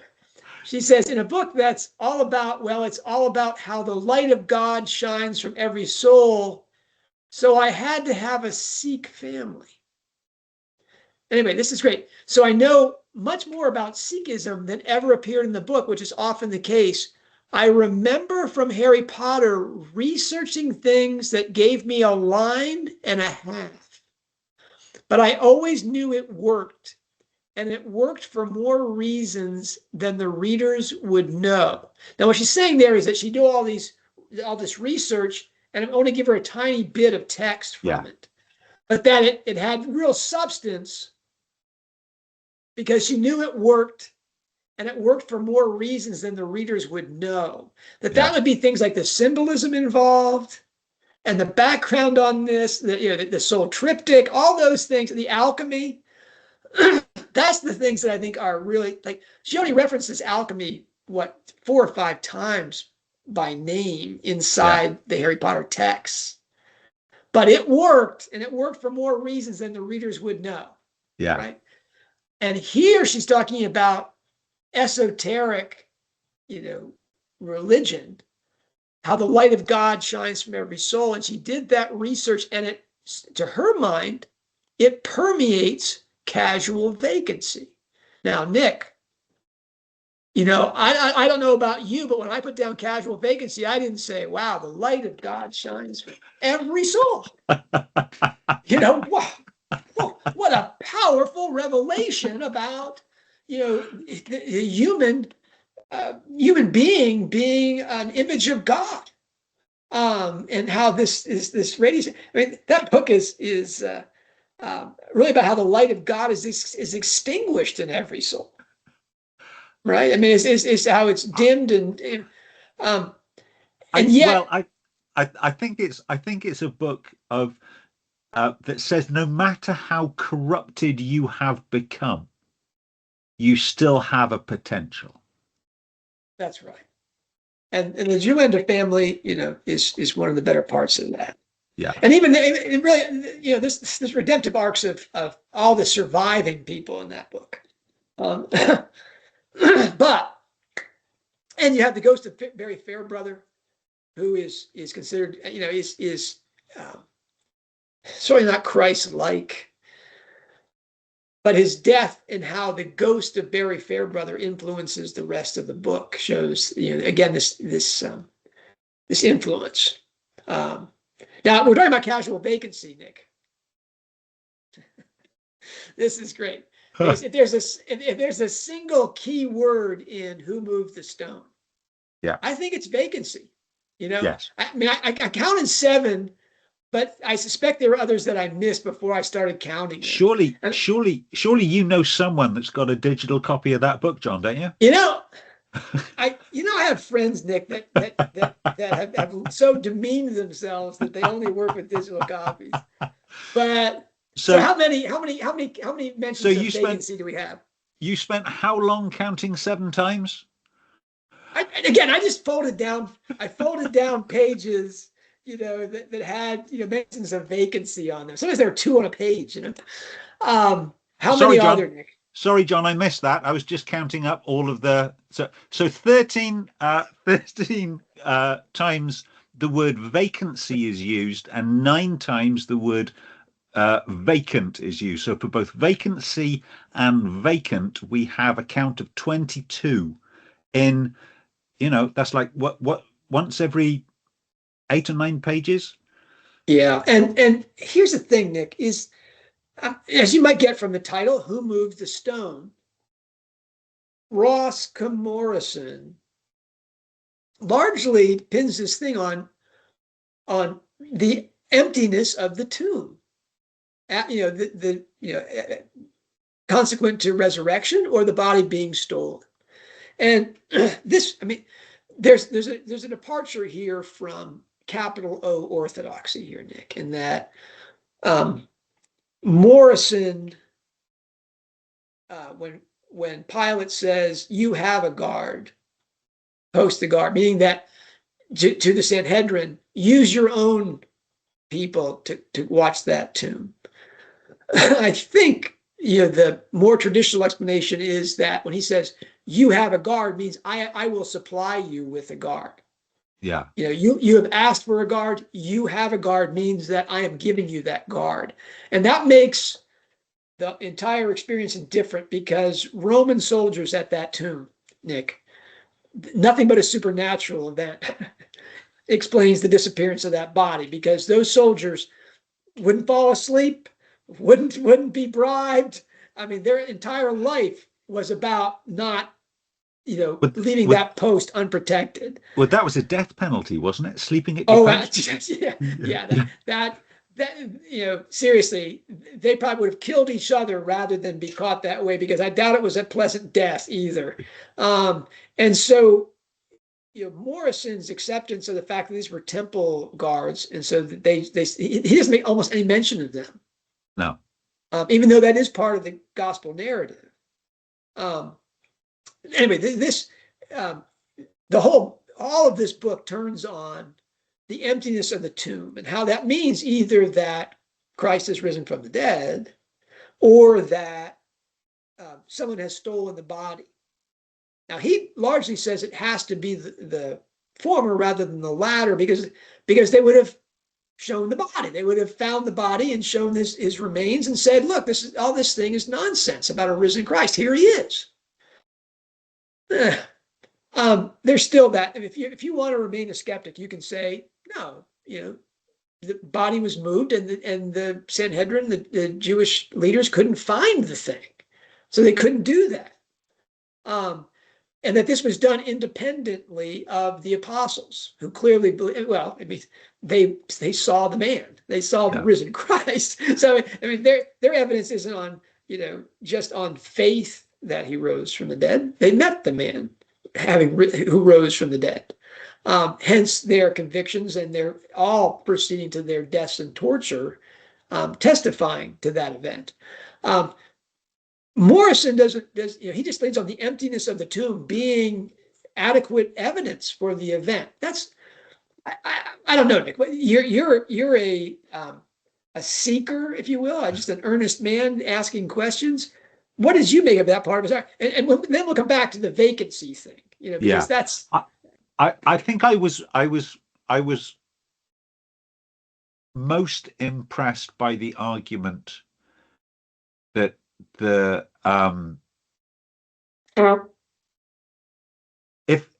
if the apostles were in any way connected to the fraudulent removal of Jesus from the tomb, they couldn't have done what they did.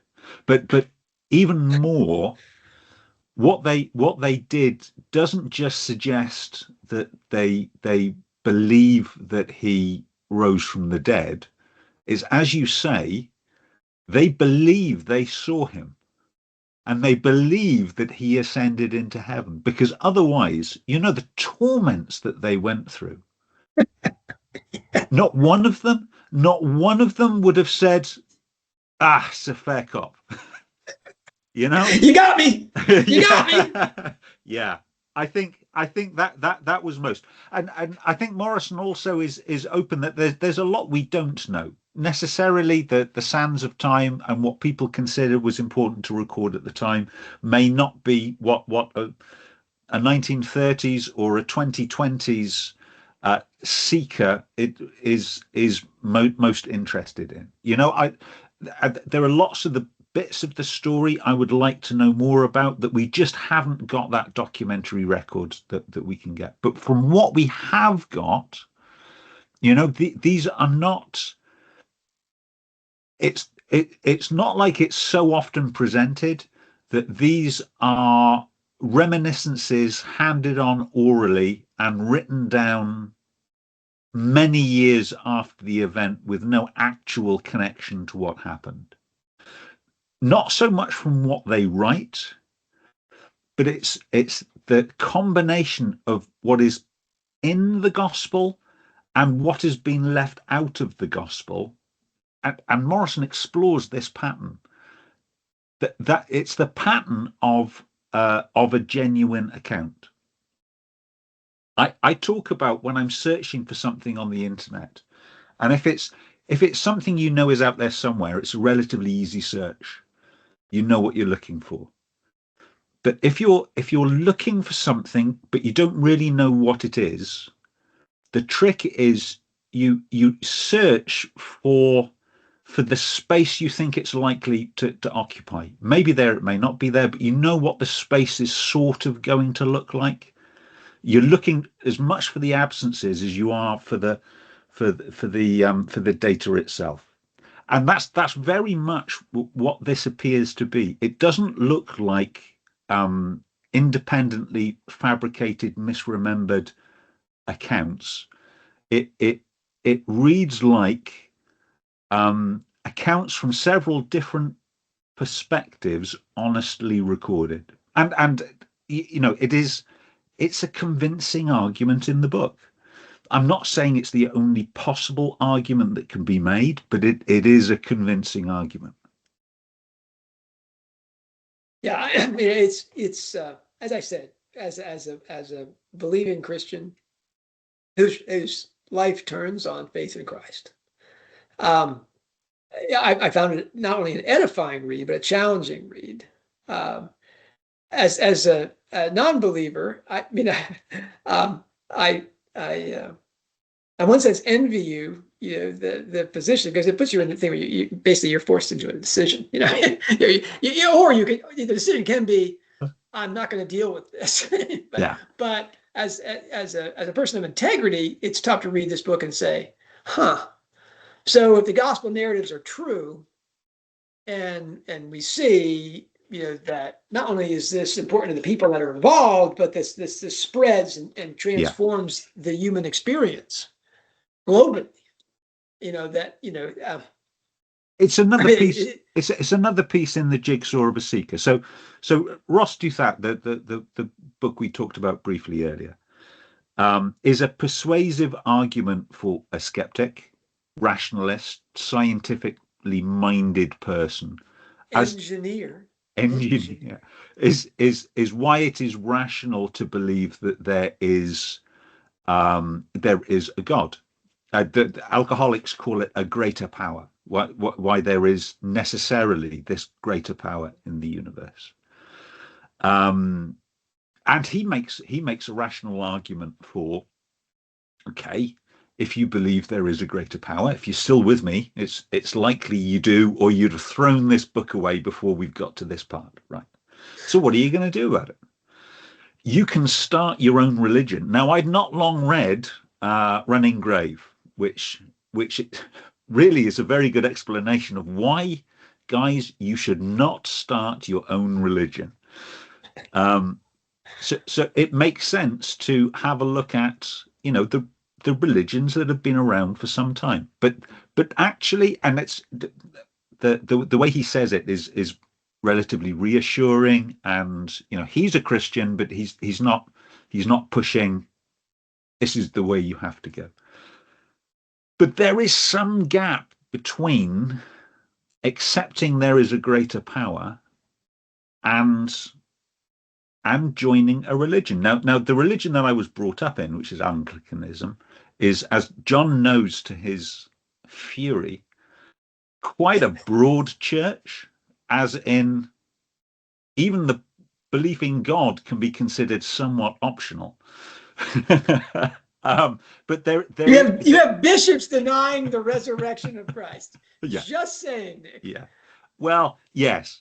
So, but there is the Nicene Creed and there is the Apostles' Creed, which is on the surface a prerequisite for being in communion with the Anglican Church. Now, it isn't like Orthodoxy or Catholicism, where there is a whole lot of other stuff you have necessarily to believe. But even so, the Nicene Creed and the Apostles' Creed is certainly definite on Jesus Christ was born of a virgin, died on the cross, rose on the third day, ascended into heaven. You have to believe not just in the greater power, you have to believe in God and the Father and the Holy Ghost. And it's before we get into the filioque, which I know is one of the reasons of the schism between the Eastern and the Western churches. But that it is a core. It is a core part of saying, yes, I want to be a part of this communion. This book helps along that road, so it gives you a rationalist. It gives a rationalist a persuasive argument as to why one section of that creed is not necessarily outrageous to say it didn't happen. Sorry, I got that the wrong way around. It isn't outrageous to say it did happen. That the author in that Casual Vacancy interview we were talking about, talks about the light of God shining from every soul. Now, clearly, she's saying the book is about that. Yeah, that's a core belief of hers, and she's saying that's from Sikhism. Well, the whole idea of the light of God coming into the world in every man, that's John 1:9. Okay. Yes. I mean, that's not a Sikh thing. That's the prologue to the Gospel of St. John. Yes. So I think to be fair, she's saying that what she discovered in Sikhism agrees with her core belief, not that she's got that core belief from Sikhism. Right. But someone reading Rowling's thing really not aware of this is saying, "Oh, look at that! She's here. She has this core belief, and Sikhism does that, and she puts that in the story because Sikhism and Christianity in the book is this kind of what funerals and blasphemous things. Now that though you probably missed the embedded parallel, which is the entire climax of the story, but there we go. Although I am amused, I'm amused by the fact that when this was first published and the early reviews came out saying that there was a Sikh family in this foul-mouthed book, Sikh religious leaders in the UK were very quick to say, we are studying this urgently. And then came back a couple of days later saying, oh, actually, it's very nice. Thank you very much, Mrs. Rowling. Yeah, I mean, the Good Samaritan in the book winds up being the tortured Sikh daughter. Yeah. Who dives off the bridge into the water like Nan, and tries to save the child. I mean, really, comes off very well. that Rowling in the question we swing us all the way back here. The word vacancy, because Ross Coombe Morrison writes about the whole book is about the absence of a body in the tomb as being a critical point. Now I'm not all there with him. To me, the critical thing is the credibility of the testimony of people who said that they saw this man risen from the dead and spoke with him and saw him ascended into heaven. If you're believing everything up to that point, then it's like, well, I don't need to worry about who's not in the tomb. I know he's not in the tomb. He's walking around. He's been seen by hundreds of people. Thousands of people convert, at Pentecost. Now that experience but again, Ross Coombe Morrison is all about the empty tomb. That's the point. But to someone like Rowling, who is reading the book, who reads it like a writer, and notes that the word which occurs so many times is vacancy. One could say the vacuum of the tomb, that there's an emptiness inside that tomb that Ross, writing as Morrison, thinks is the critical question. Rowling's critical question is the God-shaped vacuum in her own person. And that the agony of all the people inside the book called Casual Vacancy is their inability to acknowledge this light of God within themselves and other people. They live as if they're gods, and that they have no relationships with other people that are meaningful, that you'd want to sacrifice yourself for, the way the Sikh child does at the finish. That's Rowling's message, is about what life is like when there is this casual vacancy, that this defining vacuum inside of you is not filled with something which is meaningful, and you live as if that's not important. The casual part of that, I don't know. I'm acknowledging that's an enormous stretch, but if we allow that Who Moved the Stone was an important book in Rowling's life, enough that she remembered it to put into Strike's mind, the detective. And if we acknowledge that that the word vacancy appears multiple times inside this book to describe the core question of Christianity, and that she used that word inside as the title, which is otherwise a mysterious thing. I mean, yes, the casual vacancy of the empty position in the city council is the sort of the plot engine to the story. But is it? Why would the word vacancy have to be highlighted that much in a book which is all about the light of God shining from every soul? I think we may have a better answer for why she put vacancy in the title of the first book after Harry Potter. In the end of that interview question, where she says, where people, I did all this research on something and it's only a line or two in the actual surface text, but it's the reason that it works so well inside the book. It's just like the Christian content of Harry Potter, which was largely lost on Christian readers of the book for too long a time.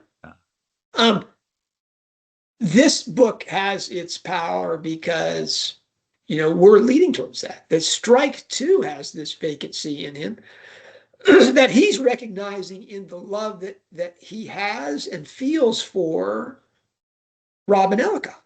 Again, that the psychomachia element of soul and spirit in conjunction here. Again, I'm making all of this in terms of the relevance argument. Why should someone be interested in hearing the two of us talk on and on about who moved the stone?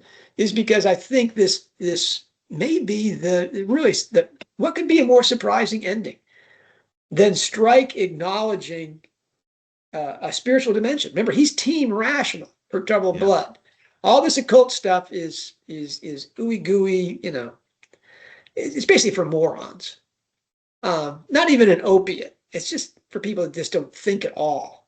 And yet here he admits that people who think quite seriously have examined the gospel narratives as a detective might and said, that all works. You have to make a few bridges, like the Jewish authorities speaking to Pilate beforehand, and maybe you got to do a few connected dots, but you'll see how it all works if you'll give it an honest reading. If Strike has read this book and said, yeah, I get that, what events inside the story could move him to something greater than that? I think that would be, forgive me, death or injury to Robin Ellicott. I can't think of anything else that would do that, Nick. No. Which would be why we only have 10 books. Wow.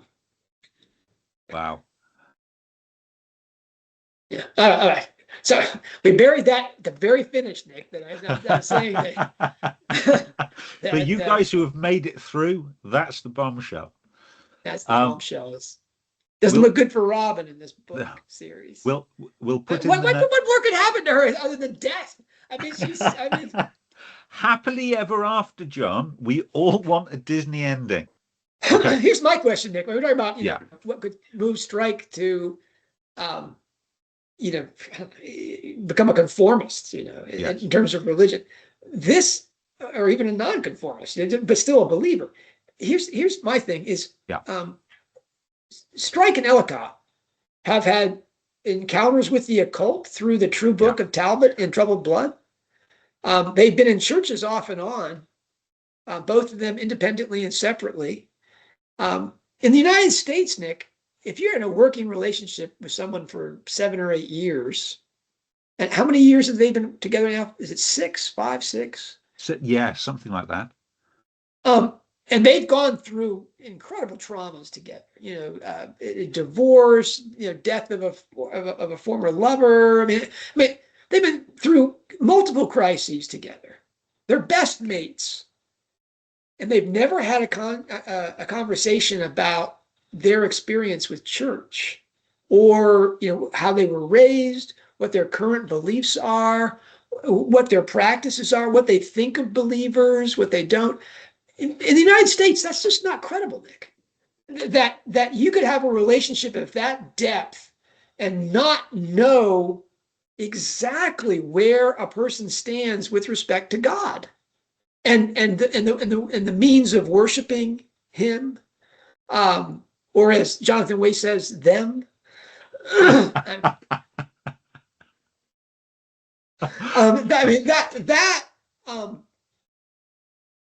Is that really? I mean, I know people in the UK don't talk about talking about religion is like talking about how much money you make and stuff like that. But you know what? If I was in a relationship with you for 7 or 8 years, I'd have a pretty good idea of how much money you have. Yeah. So of course, we don't get to see everything on the page, but in the UK, your religion and your not even just your religious beliefs, but your attitude to religion is considered private. Now, that may seem strange, considering actually attendance at church is a very public thing, and I think it's true for most church services that at some point there is a declaration of faith. So you are saying in front of other people what you believe. This is not AA, Nick. This is not, No. But it really it isn't something that you tackle casually. A person's religion is considered private. So if your neighbor turns up in the pew next to you, you can talk about your church. If your neighbor doesn't turn up into the pew next to you, you do not ask him if he's Catholic or which church he goes to or if he goes to church. That would be considered intrusive.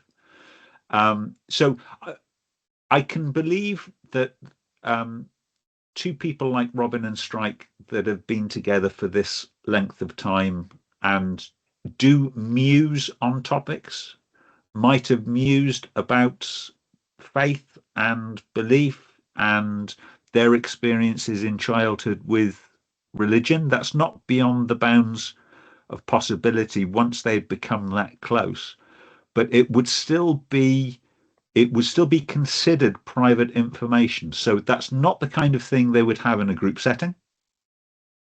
It might be a one-to-one. Alcohol may have been involved, and it's not the thing you bring up the following day either. I mean, seriously, John, this is almost like talking about sex. When you talk about your religion, you are opening yourselves up. It is almost considered a vulnerability to talk about. I would venture that your sexuality in the UK is more a matter of public record than your religion. Only if you wear a flag. Most of us don't wear flags. I mean, wedding rings, I guess would be a flag. But it's again that and politics. Although politics is becoming less so, we're becoming more outspoken. Politics is people's religion. Yeah.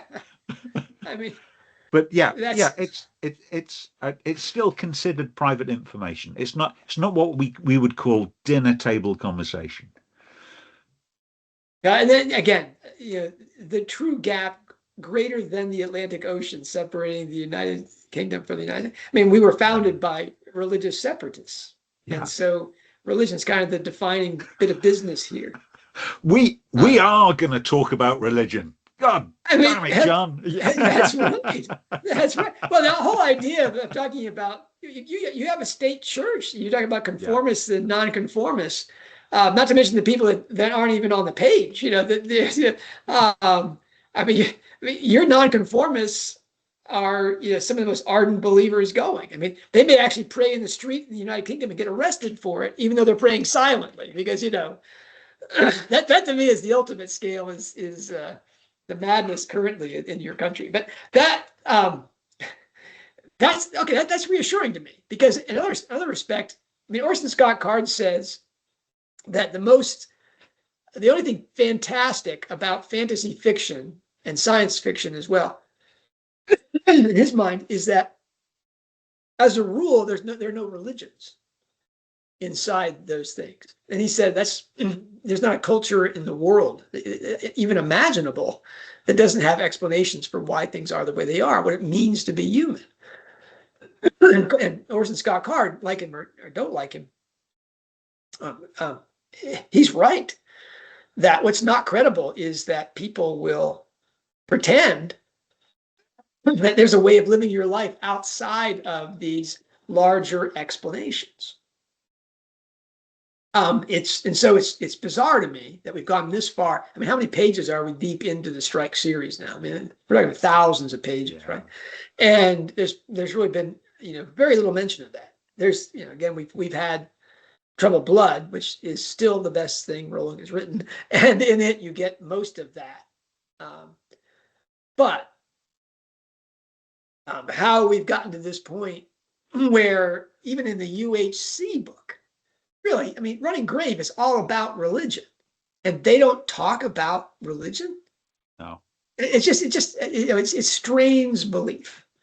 I think talk about Strike's nephew has appendicitis that explodes. It's his favorite nephew. He's broken. If there were any religious activity in that family, there would be a pastor going to that church to pray with the family and with the child. No hint of that. Not a hint of that. There's no, I mean, the neighbors live nearby, the children play with Jack, they're sort of on the periphery of this event. But there's no mention of fellow churchgoers or fellow believers, people that would do that. That's, for non-believers, maybe that's not weird. For non-believers, though, I think there'd be the impetus to say, wow, if he's about to die, maybe we should call a priest. Isn't that what people, I mean, these people are still having their kids baptized. Yeah. There's something, there's a nominalist patina to the stories. You're still going to have your child baptized. You're still going to get married in a church and this kind of thing. You're still going to have some sort of pastor making, saying a few words at a burial or even a crematorium. That's absent from these conversations. I'm wondering if outside of Running Grave, where we get a lot of religion, cult story. If Rowling hasn't gone too far in that direction, so that the advent of religious content at this point will just seem to be out of left field. That she's going to do all of this by symbolism and metaphor in terms of the soul spirit, Shakespearean romance between Strike and Ellicott. It's possible. It'd be a shame because it's going to come across, if Rowling's meaning is to do this spiritual allegory, the light of God shining in every soul, you're going to get that at the finish of these books. I don't know. I'm a little, I've said since I first started talking about the Shakespearean romance in Strike and Ellicott, that we're looking at Antony and Cleopatra and Romeo and Juliet, that the finish of this book is those souls ascendant, much like that picture that Rowling put there, is Psyche and Cupid, when they go to the top of Mount Olympus, that's the end of their earthly existence. Yeah. Oops, we're back to death of Robin and Strike here. Thank you, John. I do enjoy, especially talking about books. Thank you, all of you who've joined us. We're in the links below, as well as course to Who Moved the Stone. We'll put links to Ross Douthat, I believe, a book that's helped me on my journey incredibly. Thank you again for watching us. Thank you for commenting, liking our posts. And subscribing. Paid subscribers. And we will we have to get back on with this ring cycle work as well, but we'll be back with another post really shortly. And please do continue to send us your ring for part 5 of Hallmark Man. Ed, we've received it. We're not looking at it, Ed, and Sandy, we're not looking at them, but they're there doing to shame us into doing it. But yeah, God willing, next week I'll have full shelves and we'll be back on mission. Look for those 5 free introductions to Rolling Studies, the 4th generation. They're coming your way. Whew. Thank you, everyone. Thank you, John. Here.